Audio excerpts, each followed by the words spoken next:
IVM.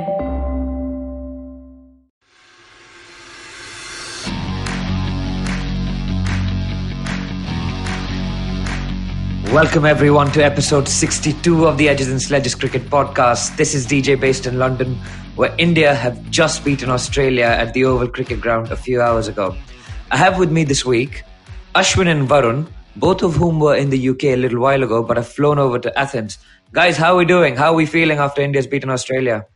Excellent. I mean, it's always a great day when India beats Australia at a World Cup. So convincing win today. We'll get more into it, but really, really excited with that win. Fantastic. So guys, where we left you all last week was India was about to start its World Cup campaign. We'd spoken to an Australian fan as well as a South African fan. And just after that, we missed actually Bangladesh beating South Africa.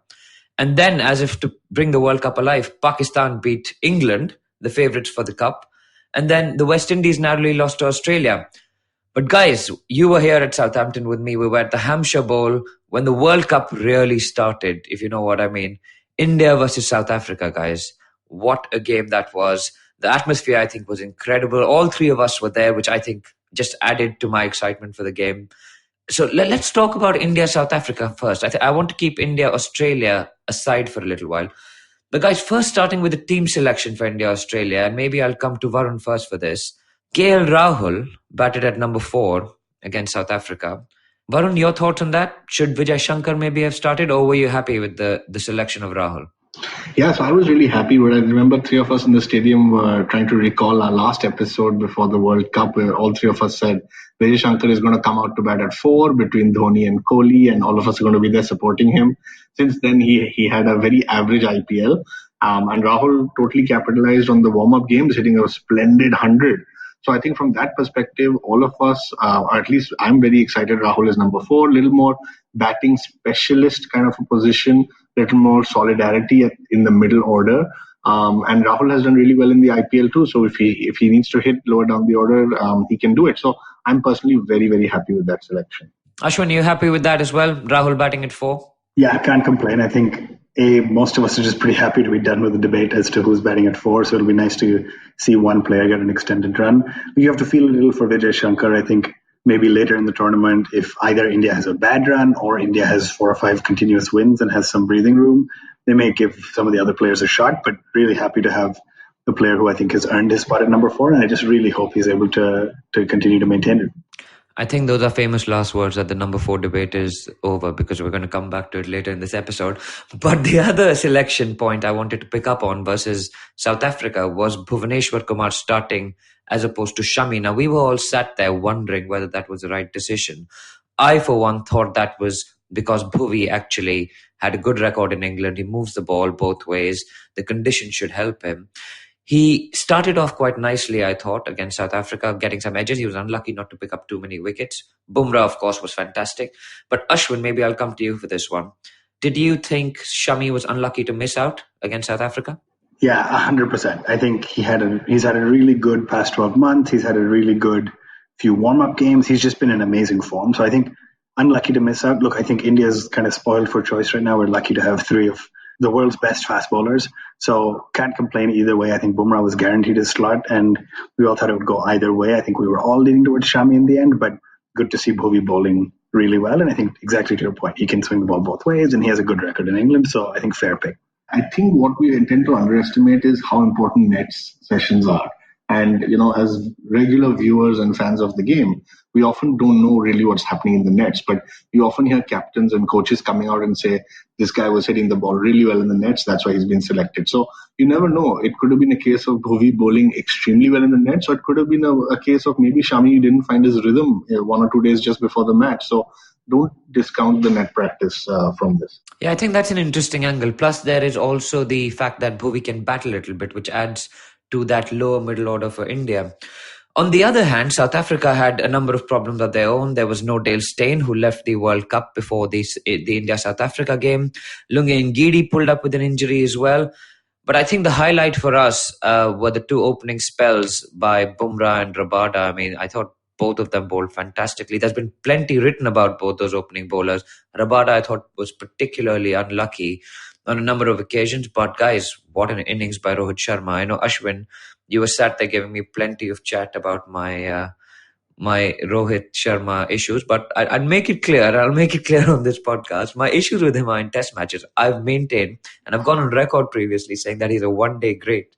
That's a complete lie, DJ. I remember walking into the ground in Johannesburg, and as we were in the queue, India were, I think, 5-1, and you were happy that Rohit Sharma got out so that you didn't have to watch his horrendous batting. Yeah, and that's exactly what I was saying. That was an ODI, not a test. Yes, and I'll tell you why. It was because Shikhar and Rohit were the only two people I'd watched bat for a really long time. They kept batting during the Champions Trophy. Every time I went to the ground, it felt like these were the only two guys batting. And that is why I did not want to watch Rohit Sharma bat. It's one thing to say I don't want to watch Rohit Sharma bat because he's been batting too much. It's another thing to keep calling him Roshit and No Hit and all these nicknames. So I was enjoying in test matches. Guys, I think you're taking this completely out of context. Okay, we'll maybe let you have You're taking the conversation way out of context. Ultimately, I think it's exciting for all of us to see Rohit make a century. India basically sort of decimate South Africa. Really strong start to the tournament from me. Yeah, I thought that was a great start. And contrary to popular belief, being you two guys, I quite enjoyed Rohit Sharma, but I think it's a great batsman. Just not a good test batsman. Anyway, guys, so there was that one more point that came out of the South Africa game. In the aftermath of their third loss, there was chat about AB de Villiers wanting to make a comeback into the South African squad.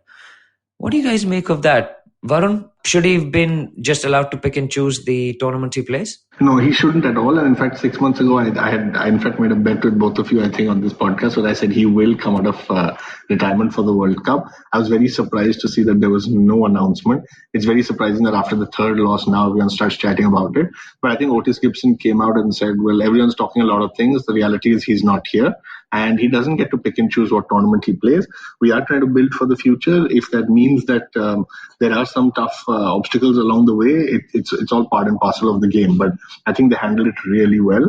I don't know who leaked this. I don't know if it was AB de Villiers or somebody in the South African camp. But I think they handled it very well, and he should not be playing. Let's just add that to your tally of lost bets. Oh, well, Rishabh Pant hasn't yet not been called up to the World Cup squad. And today, the playing 11. So we'll just wait to add that. But guys, I want to talk about the big one that's just gotten over, right? India, Australia. How cathartic is that? I mean, I remember 92 when we lost, when Venkatpati Raju and Srinath were run out, kind of just slowly running that third run. I remember Sachin getting stumped off Mark Waugh in 96. 99, as Men has kindly reminded us, Sachin getting caught at the Oval without, even before people had come back to their seats. 2003, I think, which hurt us the most because, I don't know, we were like 16, 17 then, and expected India to win the World Cup. 2015, losing in the semi-finals really hurt us as well. Guys, how fantastic was it to beat Australia at the Oval in a World Cup match? Ashwin, go first. Yeah, I mean, unreal. I think you listed some of the games. Exactly as you said, 2003 was probably the most jarring one for me, where it really felt like we should have had a better shot and we should at least put up a fight. So just incredibly exciting. Look, you can argue both sides. You can say Australia isn't quite the team they've been in the past. This is not the same level of side as Ricky Ponting's guys. At the same time, in the last 4 to 6 weeks, suddenly Australia is on everybody's list as favourites for top 4. Mitchell Starc and Cummins have found their form. Smith and Warner have come back. So I think beating a side, what I would call comprehensively, is obviously a big thing. I mean, it's not that Australia didn't put up a fight. They did, but in the really crunch situations, the Indian bowlers had the better of them. And so personally, very, very exciting. Just an unbelievable feeling to beat Australia. And I mean, it's worth noting 3 or 4 really big games are India's first 4 games in the tournament. So if you can get 3 wins out of the first 4, that'll be a lot of momentum because you have some of the weaker sides later in the tournament. Excellent. Varun, I want to get a quick reaction to Shikhar Dhawan's 100. After that, he tweeted saying, Sara Oval mujhe Gabbar ke naam se janta hai. It's awesome. I mean, that 117 was just amazing. Quick reaction to that? It's fantastic. I think I was reading a quick stat somewhere that said Shikhar Dhawan's average in World Cups is 55, or rough numbers. In ICC tournaments, it's 65. In ICC tournaments in England, it's 75, and at the Oval, it's 111. So What a stat that is for Gabbar himself. Fantastic innings. Can I just add that in the fantasy league for this game, I had Shikhar Dhawan as my captain and used my free hit. So 3x Shikhar Dhawan, which was a great day for me all around. Aren't you like 9th after mocking me for being 12th? Not anymore, dude. I think I jumped to 3rd or 4th. But I think you're still 12th. It's good to be consistent. Yeah, because I haven't changed my team for 3 rounds and I'm still like 3 places behind you. Yeah, excuses. Anyway, we're going to move on quickly. So, Ashwin, the number 4 debate that you brought up earlier in the podcast, it's not over because Pandya walked in today at number 4. 48 of 26 deliveries. Fantastic innings. I personally thought he'd come in maybe a little bit too early. But, all's well that ends well, right? Yeah. Thoughts on Pandya at 4? Yeah, I have to say, I think when we chatted about what should our strategy be for number 4, I was pretty clear on the podcast that I think India needs to be fluid with that number 4 slot. And that's exactly what they've done, right? I think if the wicket had fallen in 25 overs, Rahul would have walked in. And the wicket fell at about 37 overs, and Kohli was on the other end. And this is what Varun and I were chatting about when we were watching, that it makes sense that maybe it was a few overs too early, arguably, but it makes sense while Kohli's on the other end to kind of consolidate, take singles, and coach Pandya through it. It makes sense to have Pandya come in. And look, the gamble may not pay off. It may not have paid off. It may not pay off in a future game, but it did today. And I think that's the beauty of having a fluid sort of lineup. It's worth noting that Rahul came in at number 6 and hit a big 6 early on and managed to get 11 off 3 balls or something. So being fluid with those 4, 5, 6 positions will be a huge asset for India. And I think other sides have done it too. I think Butler was promoted for England. So maybe that kind of number 4 or 5 slot being a pinch hitter slot, depending on match situation, is the way teams are going to start going. Yeah, guys, I thought today was just the perfect template for India. Getting a good start, a solid start. Kohli piling on 82 runs, pure class from him. Pandya coming in and smashing it. Dhoni getting runs, Rahul getting runs, and then the quicks and the spinners just tightening the screws. And there wasn't any stage in the match that India really looked like losing it. But the last talking point from this game, I want to just get your thoughts on, guys, is Kohli's reaction to Steve Smith being booed by the Oval crowd. Now, I personally, for one, don't think that the crowd was actually booing Steve Smith. They were just basically booing everyone that stopped a boundary in the early stages of the game. So Marcus Stoinis, who's got nothing to do with any sandpaper stuff or anything, would run around and stop a boundary and he would get booed because, it was a capacity crowd. There were like 3 yellow shirts in the crowd out of, 40,000 blue shirts. So, they were just an over-enthusiastic crowd. And I thought Kohli was probably being a little bit patronizing, a little bit over the top. There seems like there's an uneasy relationship between him and the media as it is. And he seems to have wanting to be the big guy, trying to paint the fans as the bad guys, which I found a bit odd. But do you think Steve Smith needs Kohli to come out and protect him? Well, I don't think he does at all. But I think I loved your tweet earlier in the day today where you were saying that both Smith and Warner were fielding within the 30-yard circle. So I think, okay, I was not in the crowd. You were there, but I have no doubt that definitely a segment of the Indians were booing Steve Smith for being a cheater. And I think there are 2 things I think very quickly on this. I think one is Kohli did a nice thing. And you could see that because Steve Smith came and gave him a high five and a handshake as soon as Kohli did that. So that was a nice thing. But the second is, Kohli is a PR or a media god, right? I think he knows exactly what to do. My whole Instagram is just flooded with how great Kohli is for doing that. So yeah, I think that's what I have to say. Very good. So guys, we've been having a ball just going to these games, covering them. We've been hanging out with some pretty cool people. We've hung out with some journalists, Sunir, Chetan. We've actually hung out with some listeners as well who've come and taken photos with us and stuff. It's all up on our social media, so go and have a look there. So that's what's been going on to date. And I'm sorry, that's a little bit breathless because it's all been so exciting. I'm still, I think, recovering from India beating Australia in a World Cup because it's such a rare occurrence. But there are games to look ahead to. There's India-New Zealand and there's India-Pakistan, the big one coming up next week. And what we have done is we've lined up some fantastic interviews with some podcasters from New Zealand and a presenter of a podcast from a British Pakistani fan, Aatif Nawaz. So, guys, those are going to come up straight after this break, so stay tuned. Hey everybody, welcome to another great week on the IVM Podcast Network. If you're not following us on social media, please make sure you do. We're IVM Podcast on Facebook, Twitter, and Instagram. Speaking of social media, one of the things that we really enjoy doing is we love seeing screenshots of people listening to our shows. So if you're listening to something and you want to let us know what you think about things, just take a screenshot, post it to Instagram, Twitter, Facebook, wherever, and tag us, and we'll tag you back and we'll talk to you and we'll let you know what we think or what you think. We'd also like to thank our sponsors for this month, Savari, Storytel, and Paytm Money. We really appreciate the support.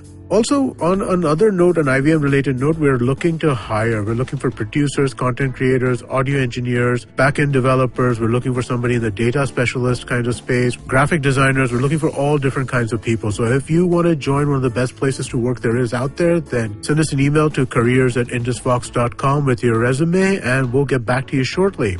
On Cyrus Says, actress and soon-to-be director Tiska Chopra talks to Cyrus about her childhood in Afghanistan, how she got pulled into acting, her new original web series Hostages, and how she's looking to write and direct more in the future. On the Rani Screwwala podcast, Rani talks to me about the pursuit of inflection points, understanding the size of markets, and the importance of brand in creating scales. Speaking of the Rani Screwwala podcast, if you want to send us some questions for Rani for his last episode, then please do so. It's at shows@indusvox.com. In case you missed it, check out episode 4 of The Note with Maruk Inayat. She lists 5 reasons why Rahul Gandhi stepping down is the right decision. On Shunya One, Sheila Ditya and I are joined by Sachin Parekh, founder of Easy Roads. Easy Roads is a great platform that allows you to do local road trips, and we discuss the startup and the tech behind it and local travel. On the Empowering series, Zarina talks to Hetal Desai, Senior VP at N Paradigm. They discuss different reasons why people quit their jobs, the importance of interpersonal relationships between employees and employers, and more. On the Pragati podcast, economist Anupam Manur is in conversation with Pawan about where Britain stands in regards to Brexit 3 years later and why it has cost them 2 prime ministers. And with that, let's continue on with your show. Adam and Rick, thank you again for joining us on the Edges and Sledges Cricket podcast. For those of you who are more recent listeners, we did a joint show with the Cricketeers before India's tour of New Zealand earlier this year. The Cricketeers are a New Zealand-based podcast, and they're a fantastic, fantastic show. Go and have a listen to them. Adam, Rick, welcome to the podcast. Thanks, DJ, for having us on Edges and Sledges. Oh, we're delighted to have you back. Yes, it was a great chat last time, a few months before the World Cup, and how things have changed. Yeah, they have, and we were speaking to you earlier this year, and India was down in New Zealand, and we were talking. We were already looking forward to the World Cup then, and before you know it, the World Cup started. So, guys, do you want to introduce yourselves a little bit to our newer listeners? Yeah, absolutely. My name's Adam Bell, so I'm the founder of the Cricketeers. So we're a podcast based in Hamilton, New Zealand. That's where we come out of. We record at a community radio station called Free FM in Hamilton. Also the founder of the New Zealand Cricket Fan Forum. So we have around 4,000 people. So we do a weekly podcast about cricket. We do focus about New Zealand cricket, but we do look at cricket worldwide. We do get interviews with some of the top New Zealand players. Like, for example, we've had interviews with Henry Nicholls and Tom Latham recently. Also, we have interviews with some domestic players as well. But we just love cricket, just love the worldwide game and talking about it and watching it and following it, not just New Zealand cricket. That's fantastic. So it's a good time to be speaking to you guys. New Zealand have won 3 out of 3 and are top of the table at the World Cup. Do you want to tell us a little bit about New Zealand's tournament so far? Has it gone along expected lines for you guys? Yeah, I think I'll lead on this bit. Just to summarise the 3 games we've had, DJ. First up we had Sri Lanka, and to be honest, not a very strong Sri Lanka side, and we actually chased down 137 in 16 overs. But I don't think can really take too much from that. Apart from it was a very clinical performance from New Zealand, an expected victory. Our second game was against Bangladesh, and to be honest, it was actually far from clinical. We did get over the line, which of course is good news, which is why we're free from 3. But and there were some good individual performances, but there was also a mid innings batting stutter in what should have been a fairly straightforward chase. So in the end, we made actually quite hard work of that. And of course, last night we beat Afghanistan by 7 wickets, chasing down 173 in 32 overs. Overall, a fairly clinical performance all round. I think clinical does describe that pretty well, but Adam, maybe you can give our listeners a bit of a rundown on the key players for New Zealand this World Cup and who needs to really perform for them and kind of lead from the front if they are to win this World Cup, both on the batting front as well as the bowling front. Yeah, absolutely. I think New Zealand's got 4 elite players, Martin Guptill, Ross Taylor, Kane Williamson and Trent Boult. And they are 4 players that would make just about every other team in the world at the moment. I mean, they're 4 world-class players, and they're so vital for our team. And it's a given that those guys will perform. But I think for New Zealand to go that extra step, it's the supporting cast that really needs to perform in this World Cup. I think in particular Colin Munro. I think New Zealand's had some issues with the top of the order over the last season or so. Martin Guptill has been scoring runs, but it's his partner at the other end. Colin Munro has been tried in that position. He took over from the big hitting aggressor role from Brendan McCullum, but he hasn't been able to nail down that spot. They've tried Henry Nicholls in the role in the last couple of matches against India and also in the series against Bangladesh. Look, he didn't have a bad series against Bangladesh, but he didn't really, set the world on fire, so to speak. So that position at the moment is really up for grabs. Colin Munro started the World Cup in pretty good form against 3 of the, I'm saying lesser nations, so to speak. So it's a massive World Cup for him if he does retain the opening slot. And looking at the rest of the side, I think it's that middle order that really needs to fire. We've mentioned Ross Taylor, Kane Williamson, and Tom Latham as well in the middle order. But it's the all-rounders such as James Neesham and also Colin de Gromhelm that really need to put the icing on the cake, because with the Black Cap side, in my opinion, we've got 2 of the best middle-order batsmen in the world at being able to manipulate the bowling in the middle stages and set up big totals. But it's whether our all-rounders can come on and really put the icing on the cake and get us to those big totals, I think will be vital going forward. In terms of the bowling at the moment, look, I think we all know Trent Boult is world-class, but who partners him is always under question. Matt Henry started the World Cup very well. He's got a very good one-day record. He's played 45 matches and taken around 80-odd wickets now, and that's a very good record, and he's on track actually to be one of the fastest bowlers in the history of one-day cricket to 100 wickets. It just shows you how good a bowler he is, but he can struggle on flat pitches when the ball's not moving around because he tends to be a little bit more predictable and doesn't really have as many variations.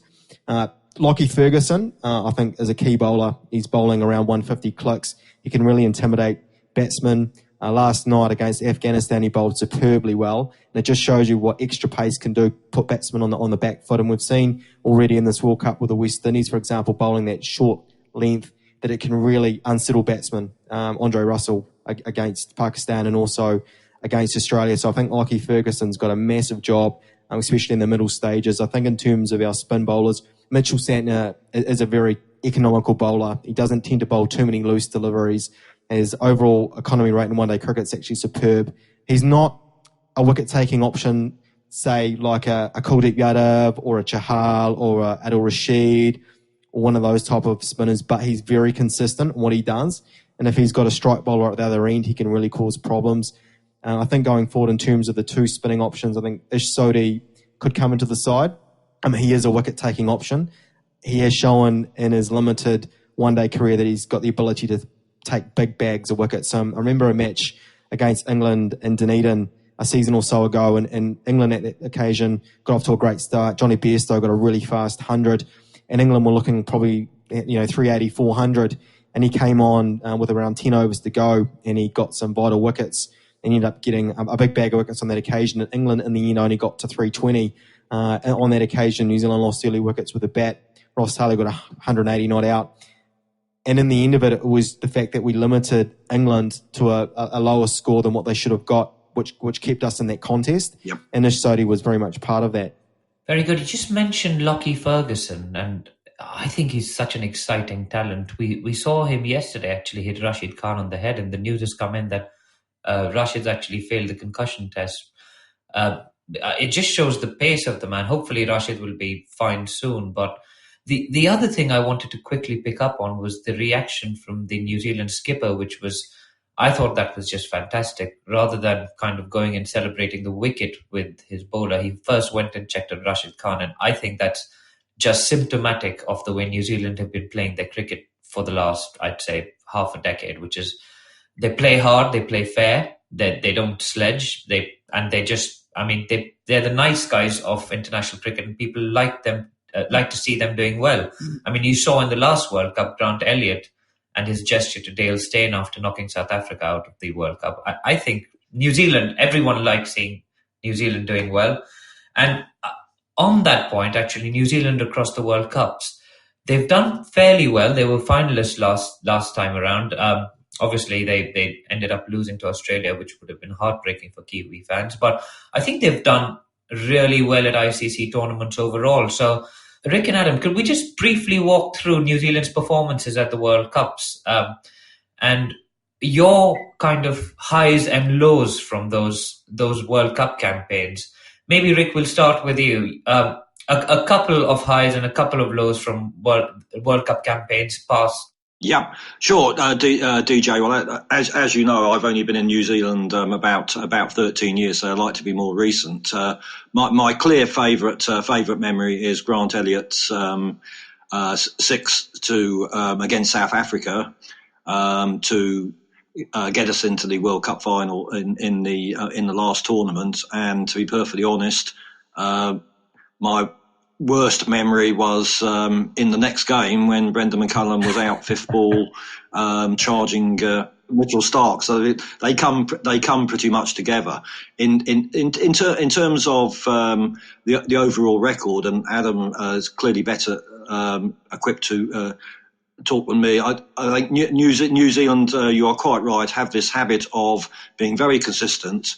Generally making the semi-finals, and hopefully will again, but don't seem to have quite had enough star players to actually win it, which we would love to happen this time. But my own personal feeling is that it won't be the case. And personally, I feel if we get to the semi-finals, we'll have actually done very well. Over to Adam. Yeah, I mean, look, in terms of performances that I've seen, I've started watching New Zealand play in World Cup since 1992, so that was the very first World Cup that I watched. I remember being 10 years old and coming home from my game of morning cricket and watching New Zealand play Australia in the very first match of the 92 World Cup. And in that particular game, we weren't even supposed to get within a bull's roar of the Australian side that came into that tournament as red-hot favourites. So that's one memory that really stands out for me. Other memories for me, like the 1996 World Cup, it's actually my favourite World Cup. And one of the matches that we played, again, was against Australia in the quarter-final. Chris Harris played one of the all-time great innings by a New Zealand batsman in one-day cricket. What was really remarkable about this particular match is that New Zealand lost early wickets, but we just kept coming. Lee Jamon, who was captaining the side, came up the order, played an incredible innings himself, scored 80-odd. Harris made 130.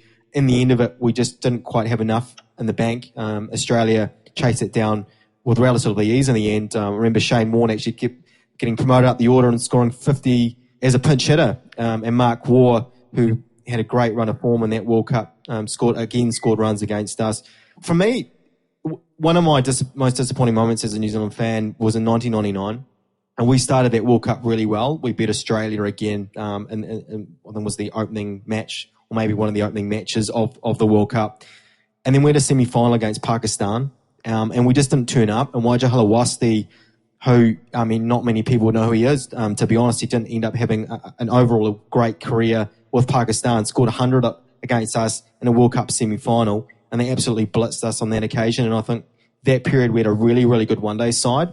We had a really good side in all formats, actually, because after the World Cup, we beat England in a test series. A year later, we won the Champions Trophy.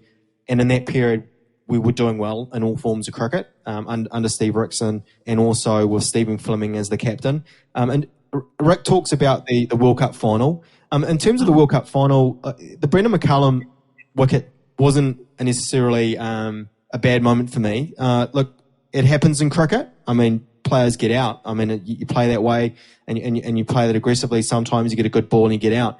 But for me, I remember watching the World Cup final, and I remember Corey Anderson got out. No, it's not Corey Anderson. Ross Taylor got out, sorry. Got caught by Brad Haddin, and it was an incredible catch by Haddin. And I thought we really got ourselves back into that game. We lost early wickets. Taylor and Elliott put on a good partnership, and there was still the ability for our side to actually build a competitive total. I remember I was so gutted after Ross Taylor got out. I actually went for a walk for like 10 or 15 minutes. I just couldn't watch the TV. And then I got back, and then Ronke had got out, and Corey Anderson had got out, and I knew that was all over. And unfortunately, I didn't even watch Australia bat, to be honest. I knew it was all over. I basically wiped it from my memory. I didn't watch it, to be honest. I was that disappointed. I couldn't watch it. I knew we didn't have enough.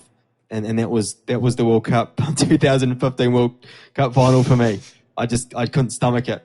I can see the emotion still raw 4 years on, Adam, but there's a World Cup on at the moment. And New Zealand are top of the table at the moment. So let's come to the present. We've done the past. So 2019, right? New Zealand have got a match coming up against India on Thursday at Trent Bridge. What are your predictions for that game? Because obviously we're an Indian podcast. We focus heavily on the Indian team. We're actually going to be watching the game in Trent Bridge, and we're really looking forward to that. But India lost to New Zealand in the warm-up games. They did beat New Zealand 4-1 earlier this year in New Zealand. How do you see that game turning out? Yeah, my feeling, DJ, is that the warm-up game I don't think is actually going to have too much significance. I do actually think that India beating us 4-1 over here in New Zealand a few months ago is actually very significant. Now, obviously, we have a chance, okay, and we have the confidence of being 3+3, 3 from 3 behind us. But however, I just believe that right at the moment, at least 8 times out of 10, India would beat New Zealand. I think India just have all bases covered. I think they're particularly strong top order batting, and with the two leg spinners in the middle overs. So my view is a win for India, but of course it's all on the day, and I've got a feeling it's actually going to be quite a close game. But if I have to go one way or the other, I predict India to win. I'll of course be hoping New Zealand do. Yeah, look, it's a massive test for our lads. I mean, look, it hasn't been the strongest start. I mean, in terms of the opposition. I mean, look, we would have expected to beat Sri Lanka, Afghanistan, and also Bangladesh before the tournament. And India are one of the favourites. I mean, they're a really well balanced side. They've got an incredible top three. You know, you've got two world class spinners. You've got Woolmer, who's arguably the best bowler in one-day cricket in the world at the moment. Dhoni looks like he's coming into some form. You're right, Rick, they beat us 4-1 back at home. You know, cricket's a funny game, though. There's a bit of a law of averages with cricket, you know. It's funny, I was talking to someone before the Pakistan-England one-day match at the World Cup, and I actually mentioned that, you know, Pakistan had lost 11 games against 11 one-day matches and had lost 5 games against England, and that they were due for a win against England, and they were very close in that series on many occasions. So they were due, and look what happened. You know, they beat England. So, you know, on any given day, any of these top 6 sides can win. And you are right, Rick. I mean, you'd back India to win this match, I think. It's going to be a massive challenge for our lads. But you know what? You don't know. I mean, Martin Guptill could fire. Trent Bolt could get some movement. And also depends on the toss and also the wicket conditions. I know that's a little bit being a little bit non-committal with who I think is going to win, but I think there's too many variables to really give an outright winner. I mean, if you're a betting man, I mean, you'd say India. I mean, you're a very strong side at the moment. They had a very good win against South Africa. I know South Africa are in a little bit of a rabble at the moment, but they look really strong in all parts. I mean, Woolmer and Kumar were bowling exceptionally well. And then Rohit Sharma, who I actually predicted would be the top run scorer in the World Cup, got 100 in the first match. And again, he looked really measured, and it was a really professional performance by India. So, you know, I would back India. Yeah, they were clinical in Southampton, and we were there to watch it as well. And they just kind of didn't even break a sweat almost while beating South Africa. But overall prediction for the tournament, guys. I know the conditions in New Zealand are similar to those in England, so a lot of people have put New Zealand in their top 4, and I mean they've got 3 wins under their belt already, and given the format, which I think we've debated endlessly on this show as well as yours, I think they need another 2 or 3 wins to make sure that they are in that top 4, and I for one see them making the semi-finals. Where do you guys see them ending up this tournament? Is it the semi-finals? Do you see them runners up again, or do you see them taking the big prize home this time? I'm probably going to get stabbed by some New Zealand fans, but like I predicted that we wouldn't make the semi-finals before the tournament started. So if I was to be honest, I don't think we were as strong as the 2015 side. But then having a look at the tournament, we've won our first 3 games. You'd think that the cutoff for the semi-finals is 6 wins. I would expect us to beat either the West Indies or Pakistan. Those 2 teams can be quite inconsistent. And then you've got, obviously, India, England, Australia and South Africa. You'd expect New Zealand could jag 2 wins out of there. South Africa at the moment are a rebel, but you don't really know what you're going to expect with them. The way they're playing at the moment, you expect the Cock and Amla and Rabada to perform at some stage in the tournament. After India, that's our next match, so that'll be a massive match. But as I said, before the tournament, I didn't think that we were going to make the World Cup. But when you mathematically break it down, I mean, there's a strong chance that we can make the semi-finals. But look, there's some massive matches coming up. Obviously, the match against India, and then the next match against South Africa. We've had a pretty soft start to the World Cup in terms of oppositions, as we've mentioned.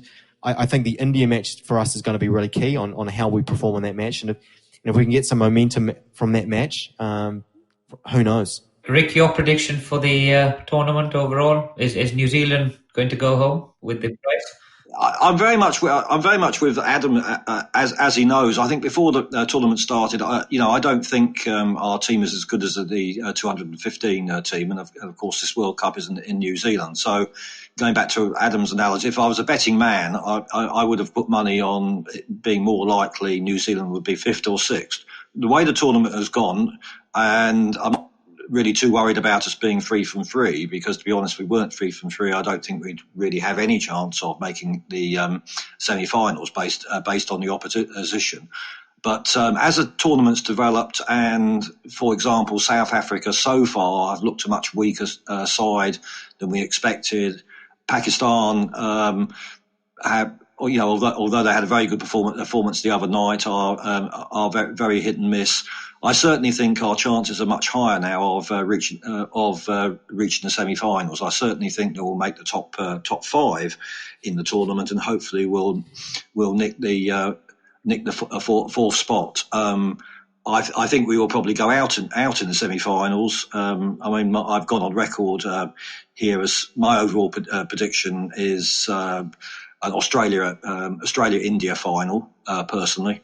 But who knows? I think I do like the format of this tournament. Every game's a big game, as you both of you guys have already said. Virtually any team can beat any other team. So I think it's going to be exciting. Who actually makes the semi-finals, and there could be a lot of shocks still to come. Very interesting. The format does give the chance for teams to come back, as we saw back in 1992. So maybe we're writing South Africa off prematurely as well, but we'll have to see. But guys, thank you so much for joining us for this podcast. It's India, New Zealand coming up in a few days. We're pretty excited. We're going to be there at the ground. We're going to be cheering our team, and I'm sure there'll be plenty of Kiwis in the crowd as well cheering for their team. Guys, if you want to plug your podcast, now's the time. Go for it. Yeah, absolutely. So we're available on iTunes under The Cricketeers. We also have a Facebook page called The Cricketeers. So Cricketeers, CRICKETEERS. We're also on Twitter. We follow you guys on Twitter, Edges and Sledges. Yeah, we have lots of great chat on Twitter. Absolutely. Join in the chat, guys, anytime. So we're available on those platforms. Fantastic. And guys, hopefully we'll have you back soon. Best of luck for the tournament. I'm sure New Zealand will do you guys proud. They're one of my favourite teams personally, because I just like the way they play cricket. In some ways, I think they've actually inspired this New England side. When they came over, and I think it was 2015, where Brendan McCullum brought his team over and just playing positive cricket, having slips in the middle overs and one-day games and things. So I think they play a really exciting brand of cricket. Jimmy Neesham personally is one of my favourite cricketers, not just because of his batting and bowling, which is amazing, but also because of his exploits on Twitter. So guys, hope you go well for this World Cup, and hope to have you back on soon. Right, guys, speak soon. Cheers, mate. Thanks very much. So there's just under a week to go for the biggest event in cricket, maybe even in sport. Nearly 2 billion eyes will be focused on Manchester. Guys, it's India versus Pakistan on the 16th of June. And to talk to us about this clash, we've got with us Aatif Nawaz. Now, one of our recent iTunes reviews says that we've got half-decent jokes. So what we thought was we'll get a real comedian onto this show. And Aatif is that comedian. He's actually got his own show coming out in August. And other than being a comedian, he also hangs out with some pretty legit characters presenting the BBC Dusra podcast. Aatif, welcome to the Edges and Sledges Cricket Podcast. Thanks for having me, man. Yeah, I think I do hang out with some legit characters, but also a few illegit characters. Very good. So, Aatif, I know you guys are going to do a massive kind of India versus Pakistan preview on the BBC Dusra. So I'm really glad we've got you before that. And I want to look at this from the fans' angle of India-Pakistan. I mean, it's such a big clash between these massive cricketing nations. But how do Pakistan fans look at India during a World Cup particularly? Is it fear? Is there some envy? Is there a little bit of respect? Or is it just pure loathing? Do they just loathe the Indian team during a World Cup and Indian fans? Do you know, I think there's a little bit of everything. Everything that you've said applies to Pakistani fans. It's really bizarre. It's hard to group all Pakistani fans together because different fans have different perspectives, right? For me, I find the Indian team very, very entertaining. You know, I'm a big fan of the IPL. I like a lot of the players in the Indian team, so I like to watch them and kind of follow their journey, not really cheering them on or booing them either, just kind of watching as a spectator just to keep abreast of what's going on. But of course, there's a lot of Pakistani. I mean, in Bristol, where I attended the Pakistan-Sri Lanka game that was rained off, there was like a really aggressive Pakistani crowd who kept yelling. So towards the end of the game, because it was rained off, the players came onto the pitch to do some interviews and some chats. And all I kept hearing from a lot of fans in the front, the more vocal ones, was like, you know, Kisi se bhi haar jana, India se na haarna. Don't lose to anybody you want to. Don't lose to India. And it was just really. Personally, I would rather lose to India and win the World Cup than beat India and not win the World Cup. For me, it's never made sense that way. Do you know what I mean? I know there's that sentiment definitely exists in a lot of Pakistani fans because it's the old rivalry, I guess. But for me, I think the more detached you get from that original concept of the rivalry, the more it becomes about, well, I want to win the tournament. But yeah, I think there's some people who look on enviously at the attention that India get and the grandiose nature of their entrance into the tournament. They get to make a debut a little bit later into the tournament, with a lot of pomp and circumstance, whereas Pakistan maybe look on and think, oh, we don't have that. Obviously there's a lot of love and affection given by the ICC, let's just put it that way, to the Indian team. Whereas sometimes Pakistan, maybe they feel a little bit like the red-headed stepchild. But also there's an eye on that team analytically, like thinking, okay, so this guy's firing, this bowler's not firing. When we play, we're going to do it like this. We're going to make sure this guy's playing, and this guy must bowl to that guy. And we're going to be okay. And people preparing chants and things like that. But generally, like sort of 99% of the time, everything I've seen has been in a good spirit. So that's quite promising. Amazing. So we're going to come and focus on India-Pakistan a little bit later in the show, but I just want to talk about Pakistan's tournament so far, right? So they get bowled out for 105 versus the West Indies. They then beat the tournament favourites where everyone said that they're going to win. They beat England, and they do so convincingly after 11 losses in a row. I think the challenge for you, Aatif, is to come up with a new word to describe Pakistan. And I don't want anything that has any kind of anything like unpredictable, consistently inconsistent, mercurial. None of those words are allowed. How do you describe this Pakistan team? It loses 11 games and then beats the favourites for the World Cup. The words that I would use are probably not fit for a family audience. So I probably, and I know a lot of words that have been used to describe them over the years have fit that description as well. I think of this team as maddening. Okay, maddening is the word I use for this Pakistan team because there's no way to, like, I wrote a preview just before the tournament started in the Cricketer magazine in the UK. Yeah, I tried to buy that, Aatif, but I'm too cheap and I didn't subscribe to it. So you're going to have to tell us on the podcast what you said. Okay. I'll loan you my copy. Don't worry. You loan us your copy.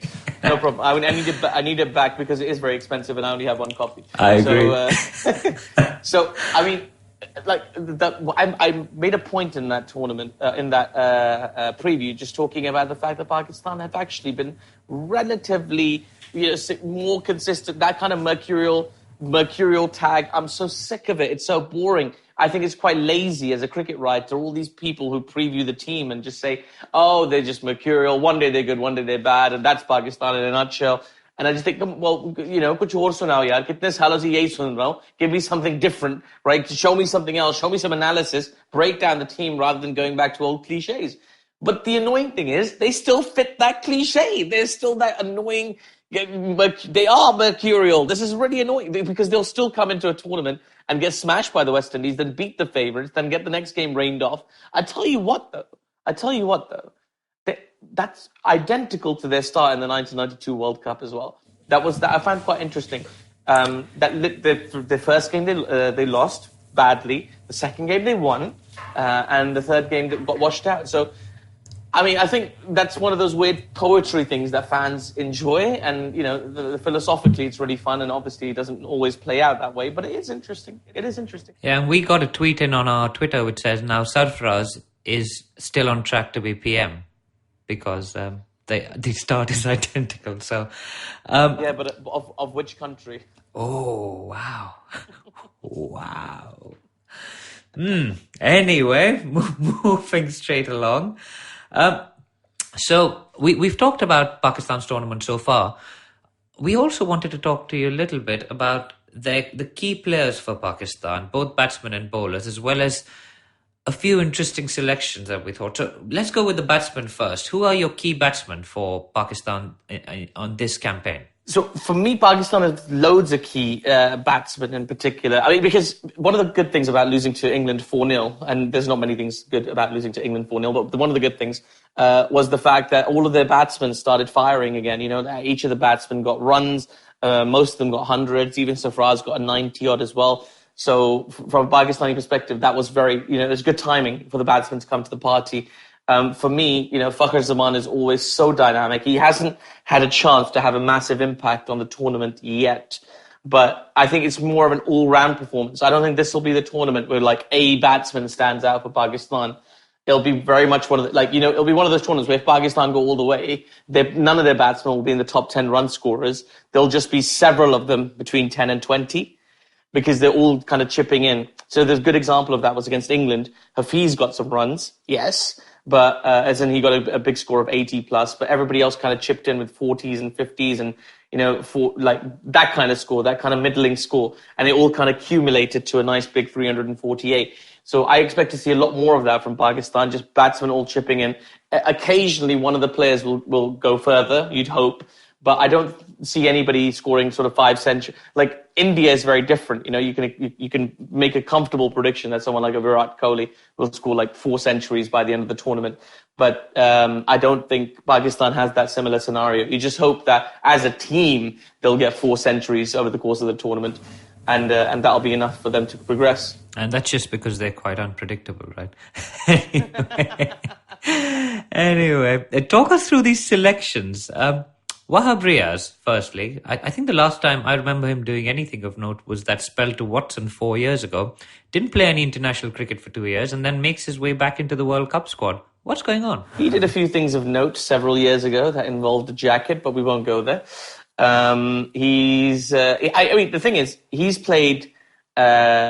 been playing domestic cricket. It's not like he's come out of nowhere. He's not been in the international setup for a while.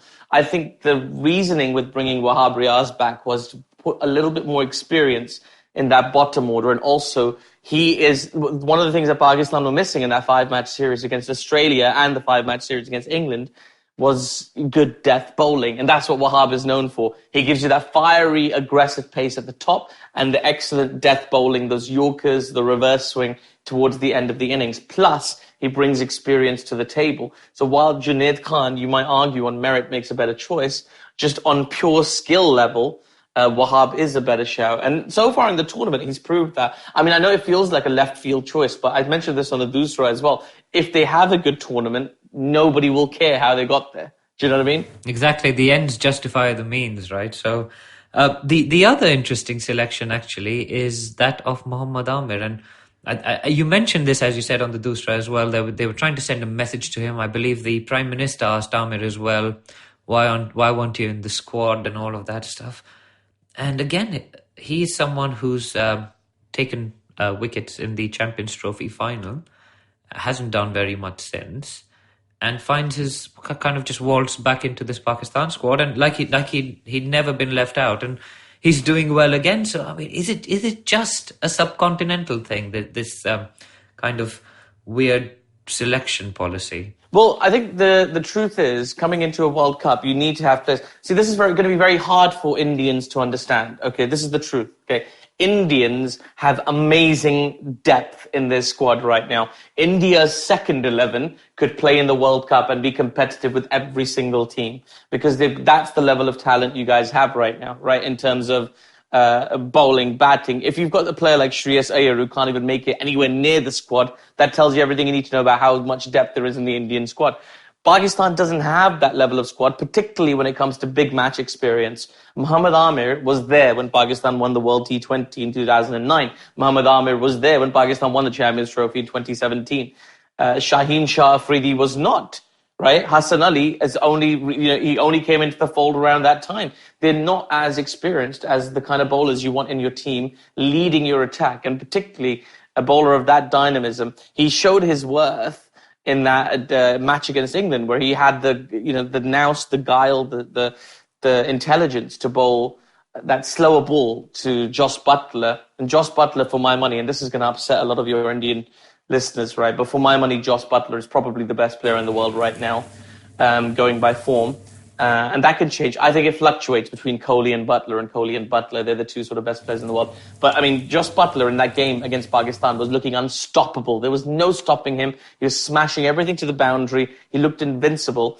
And you really need to be thinking. Now, I feel like if he was being bowled at by somebody who had a lot of IPL experience about mixing things up, someone like a Jasprit Bumrah or a Khagiza Rabada, these guys who've played a lot in the IPL and had to mix it up and had a lot of success by being dynamic.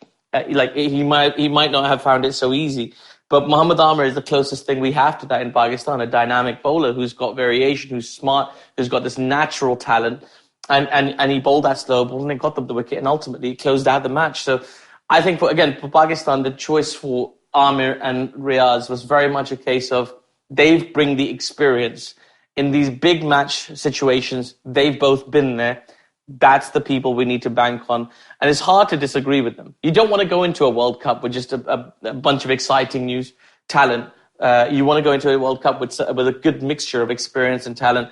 And that's why players like Hafiz and Shoaib Malik are very, very important to Pakistan. Even a lot of people are like, nahi yaar, isko nikalo, 10 saal ho gaye hain, blah, blah, blah. You hear all the rhetoric, and I understand a lot of that sentiment, but generally, I think on balance, it makes sense to have them rather than not have them. And thus far, their performance in the World Cup, I think, justifies this selection. Very good. And the one comment I'll make about Jos Buttler being the best batsman in the world, he may not be the best non-striker in the world. That's the only thing I would say. Anyway, well, Kohli isn't going to get monk-utted anytime soon. Right.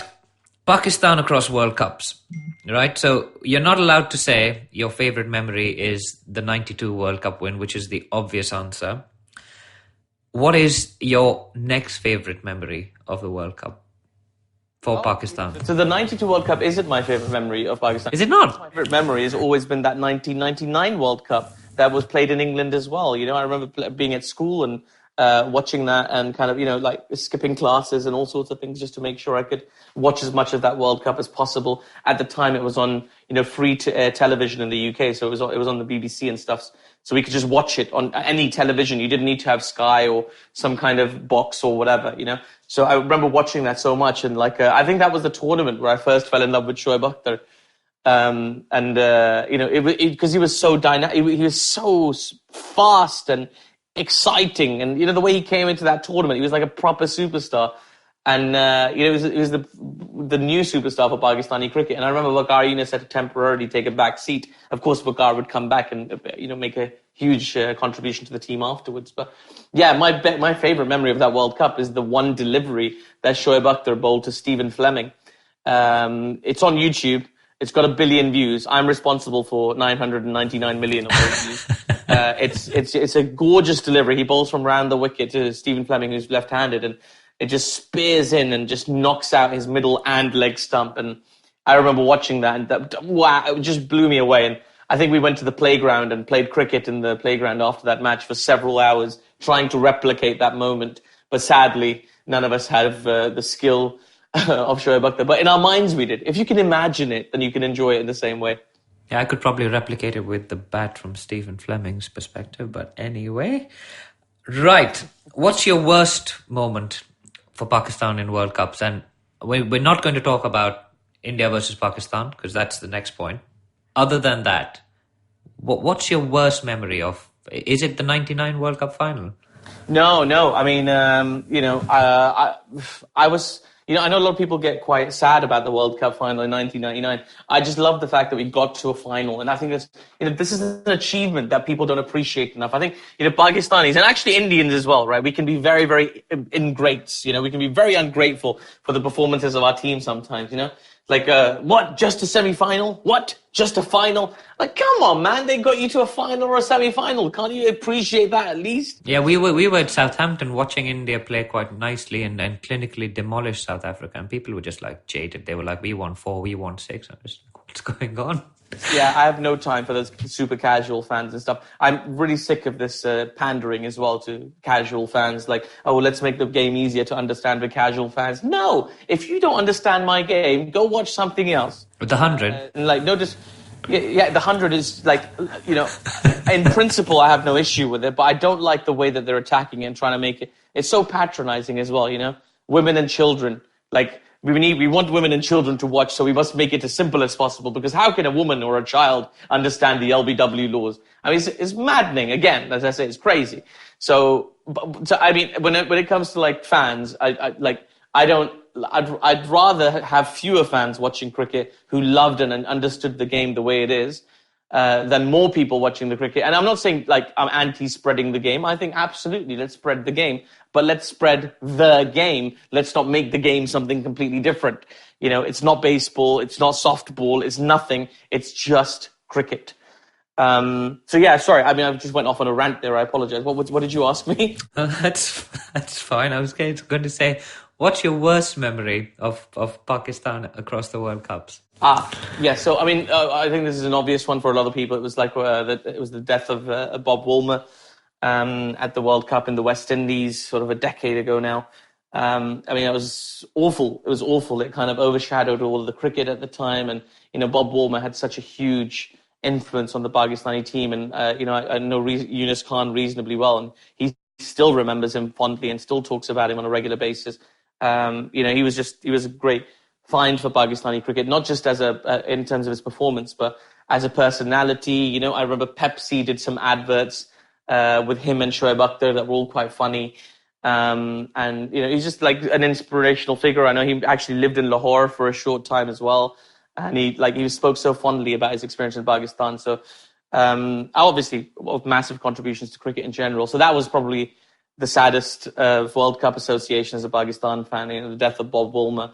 But yeah, these things like Mohali and the West Indies, the South Africa tournaments, I don't really take them too harshly. I don't worry about when my team loses personally. I just want them to perform well and show me something exciting and interesting. But beyond that, I don't have any expectations. Very good. Speaking of expectations, 16th of June, we're now going to talk about India versus Pakistan. We've had news channels trying to get India to withdraw from the World Cup since January. We've just had a controversy over a glove symbol that Dhoni's got and trying to put cricket versus country. So we've had all of that going on in the background. I still do think we will be playing India-Pakistan in a week's time. What's going to happen? at that game in Manchester. We've obviously got a number of passionate British Pakistani and British Indian fans, and do they see the game a little bit differently from people in the subcontinent? I think Ramiz Raja on your podcast alluded to that, saying that, or maybe you did, saying they're a bit jaded. People in India and Pakistan a little bit jaded, whereas people who live in England and have been brought up here, but with Indian roots or Pakistani roots, still have that passion for an India-Pakistan game. So firstly, what are the fans going to bring to that game? And secondly, who's going to come out on top in that game and why? I think the fan atmosphere is going to be incredible. Even recently, most of the games I've attended in the World Cup so far have been Pakistan matches and the India match. So, but there's been no competition on who the loudest fans are. It's always the subcontinental fans, particularly the Pakistani and the Indian fans. When I went to watch the West Indies versus Australia, it was at the same stadium in Nottingham the day after Pakistan-England, or a couple of days after Pakistan-England. And it just wasn't, it was like watching a different sport or being in a different part of the world, the level of noise. So the noise is going to be insane. I'm going to be on the pitch for that particular match. I'm going to be on the big screen for that game. So I'm really excited about kind of experiencing that level of ambience firsthand. I'm pretty sure everything will go down in a good spirit. Because I've been to a few fan events so far, and there's been Indian fans present and Pakistan fans present, and it's been completely fine. You know, there's a little bit of banter between the teams. There's a lot of chat between the teams. You know, like I saw that a few years ago at the Champions Trophy as well. But ultimately, it's really just about anticipation. The reason why we're having this conversation right now, the reason why every news channel in the world is covering this game and building up to this game, it tells you what that fixture means, not just for cricket, but for sport, and not just for sport, but for global diplomacy. You know, this is the kind of entertainment that you can't get. This is like Game of Thrones finale level entertainment. It's such a huge, huge fixture. And it has to be played. Like, I remember just being heartbroken about the initial kind of request from the BCCI for that game to be cancelled or the points to be forfeited or to be pulled out. I was feeling heartbroken about it because for me, like, sport and politics should never intertwine. On the field, the players have so much in common. They have such a good laugh. They chat to each other. You know, they've got good relationships. And the sad thing as a fan is you want to see them play like a bilateral series every 2 years or every 3 years at least, but you don't get to see them play very often. You don't get to see them play outside of sort of Asia Cups. And even then it's like, are they going to play? Are they not? So, you know, this is a huge fixture, and it's just like, I hope it's played in the best possible spirit so we get to see more and more of these games. Yeah, and we're gearing up for it. We're all set for it, and we're really excited. It comes along only once every couple of years. It does, and you know what's really irritating from my perspective is I'm going to have to be very neutral because of my role that day, because I'm going to be wearing a BBC hat. So, as in I'm going to be doing my role for the BBC and for the ICC, so I can't actually... I'm going to have to hold back and just be like very, very neutral and be like, oh, best of luck to the Indians and best of luck to the Pakistanis. And that's fine. It's not a million miles away from the way I really feel. But like part of me does enjoy going to a game as a fan, as a partisan fan, just screaming for my team. And that I will miss out on. Yes, and speaking of being a partisan fan, Aatif, you did put out a challenge to your co-podcasters on the BBC Dusra podcast, which was... Yes. Do you want to repeat that challenge to our listeners? And we'd be happy to take part in it as well. So okay. Go ahead. So here's what I said, right? So Isha is a fan of England cricket, obviously. She won the World Cup as an England player. And Ankur is of an Indian heritage. He's an India fan. And me, obviously, I'm a Pakistani heritage and Pakistan fan. And we do this podcast on a weekly basis. And we're like all super close friends, all that kind of stuff. And so the challenge I put to both of those guys was I said to them, look, if Pakistan end up below India in the group standings of the World Cup stage, then I will record the next episode of the Dusra wearing an India shirt, to be provided by those guys, of course.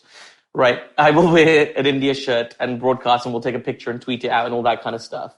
But if Pakistan finish above India, I'm going to need both of them to wear a Pakistan shirt and we'll do the same thing. We'll take a picture, we'll tweet it out, and I'll have a lot of fun in that podcast. And initially, they were both quite... I mean, Ankur was straight in there. I think as an India fan, he's feeling confident. He's seen this Pakistan team take a pounding in that first game. He's looking at the net run rate and thinking, do you know what? I think we'll be okay. And he accepted immediately. Isha was a little bit more hesitant. She wanted to use the England card, and I wasn't comfortable involving England in the equation. I'd rather just keep it India and Pakistan. And so she's in as well now. So let's see what happens. There's going to be some kind of controversial photograph coming out of the BBC Booster podcast very soon.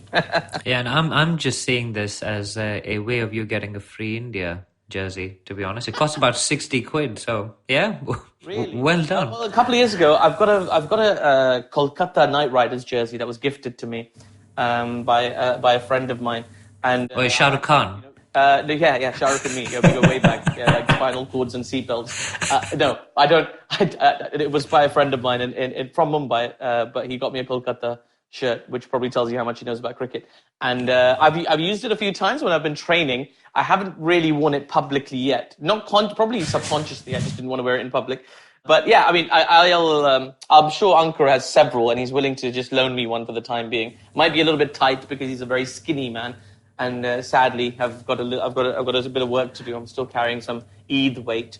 So yeah, but like, I mean, the truth is, man, I'm very happy to wear the shirt. It doesn't really bother me at all wearing that shirt. You know, we do this stand-up comedy show in London twice a year called India versus Pakistan, and it's like 3 Pakistani heritage comedians, 3 Indian heritage comedians, and we just do this laugh-vomited thing, and it's really fun.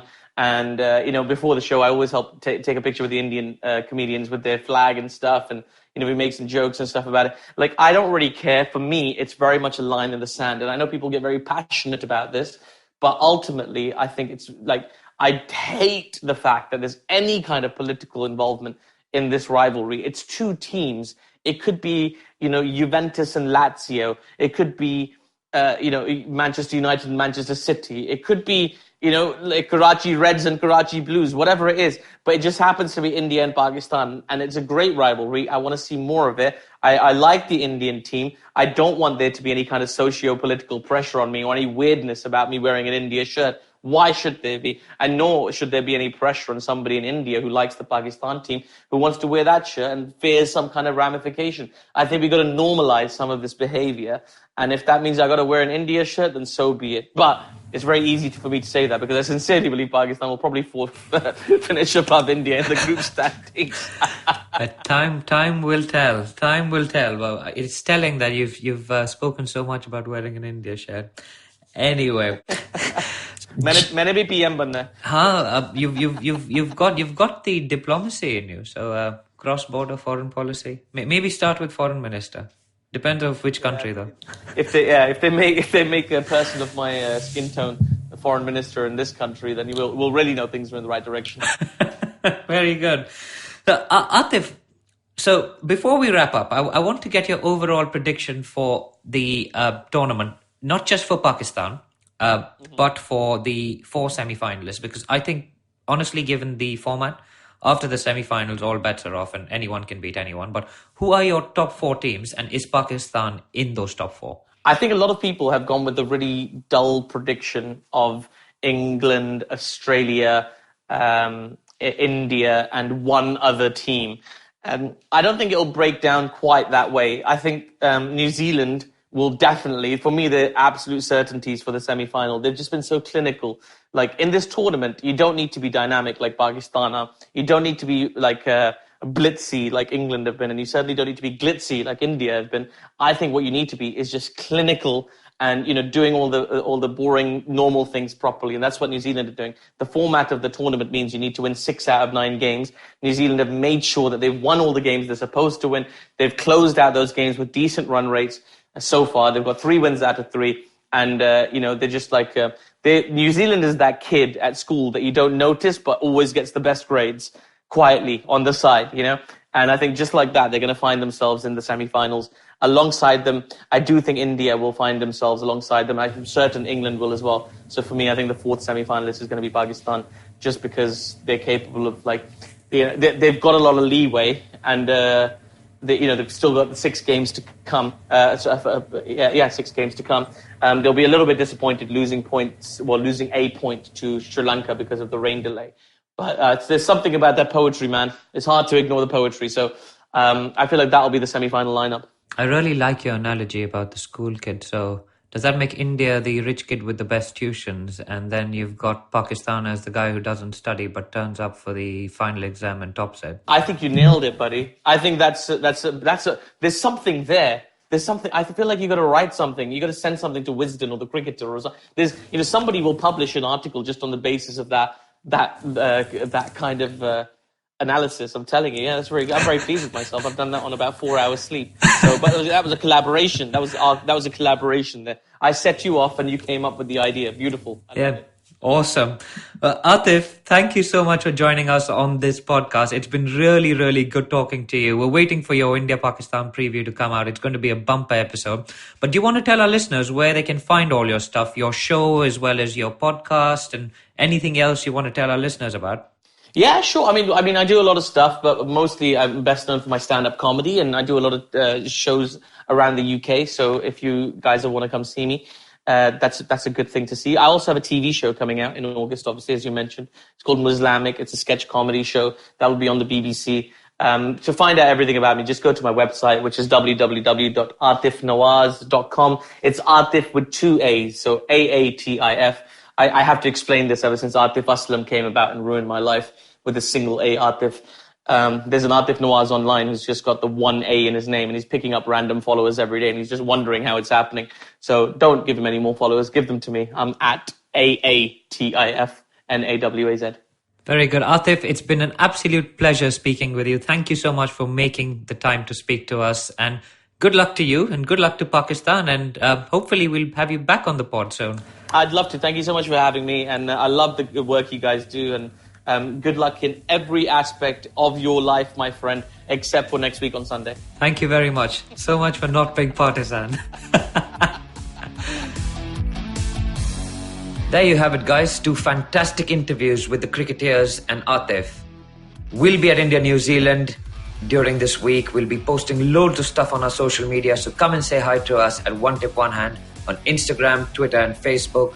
Drop us a line, contact@onetiponehand.com, and leave us a review maybe on iTunes, Podbean, wherever you get your podcasts. We're on all the big podcasting platforms, Spotify, even the IVM platform now that we're part of the network. So guys, we're really, really excited. I hope you're hearing it in our voices. I think I've actually lost my voice because I've been cheering so hard for the Indian team at the Oval Cricket Ground today.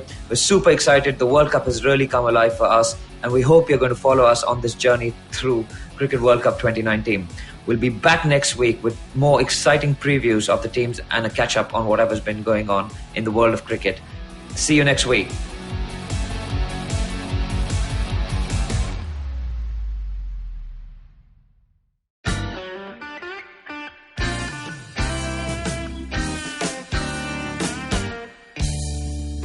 Filter coffee is a fascinating beverage. You need to pick the right beans, blend them in the right proportion, roast them to perfection, and slow brew at the right temperature to get the perfect cup. Which is exactly like great conversations as well. You need to track down the most interesting minds, get them into their zone, and settle down for an unhurried, unscripted chat. And coffee for me is always, always, always best enjoyed with friends. I'm Karthik Nagarajan, and do share my table as I meet some of the most interesting people I know and sit them down for a strong cup of coffee and an even stronger conversation. Join me every Wednesday for a freshly brewed episode. This is not frappe. This is the Filter Coffee Podcast.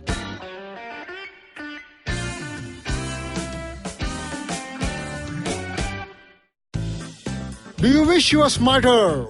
Well, so do we. But the next best thing? We could make you sound smarter. And to help you with this endeavor, we are Simplified, a podcast that attempts to break down the complex world around you with a little knowledge, a lot of poor jokes, and a ton of random trivia. Episodes out every Monday on the IVM Podcast app or wherever you get your podcasts. See ya!